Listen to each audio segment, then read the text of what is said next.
Two key U.S. allies, South Korea and Japan, may be caught in the crossfire of Trump's trade policies.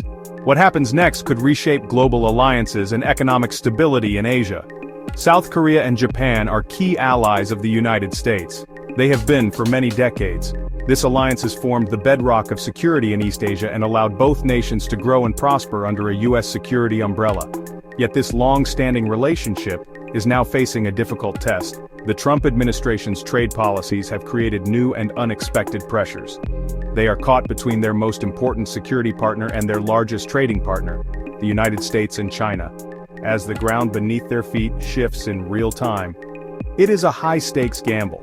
President Trump's America First approach uses tariffs as a primary tool, and the ripples are spreading far beyond Beijing.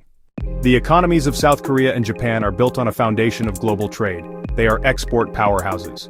For South Korea, exports and high-tech goods drive growth. For Japan, manufacturing and precision industry form the backbone of its economy. Two countries matter most: the United States and China. China is the largest trading partner and a core part of supply chains. Tariffs on Chinese goods ripple into Seoul and Tokyo. Decades of integration can't be unwound overnight. Access to both markets is a strength and a vulnerability. The trade war poses specific and serious threats to key industries in both South Korea and Japan.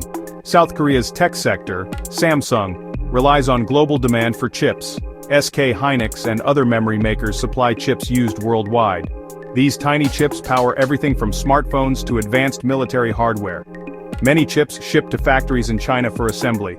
If U.S. tariffs target finished electronics, demand for components could plummet. That would rapidly hit Korean producers. Empty warehouses, falling revenues and stock prices. Japan's car makers would also be squeezed. Toyota, Honda, Nissan rely on the U.S. market for sales. The trade war is not just economic, it is a profound diplomatic challenge for Seoul and Tokyo. Both nations must perform a delicate balancing act, maintaining security ties with Washington without alienating their largest market, China. History shows the risk. When South Korea deployed THAAD, Beijing responded with economic pressure. Tourism collapsed and companies faced scrutiny. Japan faces similar tensions. Territorial disputes and history clash with deep economic ties and large investments in China. Officials in Seoul and Tokyo are exhausted, seeking middle grounds, cautious statements, and policy options that preserve choices. Caught in this tug-of-war, both countries are pulled in two directions, and every public move is scrutinized by Washington and Beijing.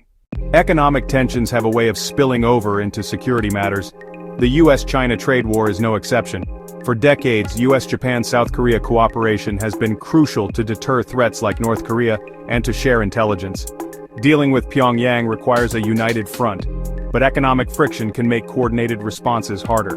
When allies argue over trade, the trust that underpins security cooperation can erode. Joint drills may be scaled back, and coordination suffers. That creates openings for rivals. China can deploy investment and trade incentives to pull partners closer to its orbit. This trade battle isn't just US versus China, it's a global chess game. For South Korea and Japan, the stakes are high. Their economies, their industries, and their geopolitical stability all hang in the balance. Stay with us here on Global Stream 1 TV as we track how this unfolds.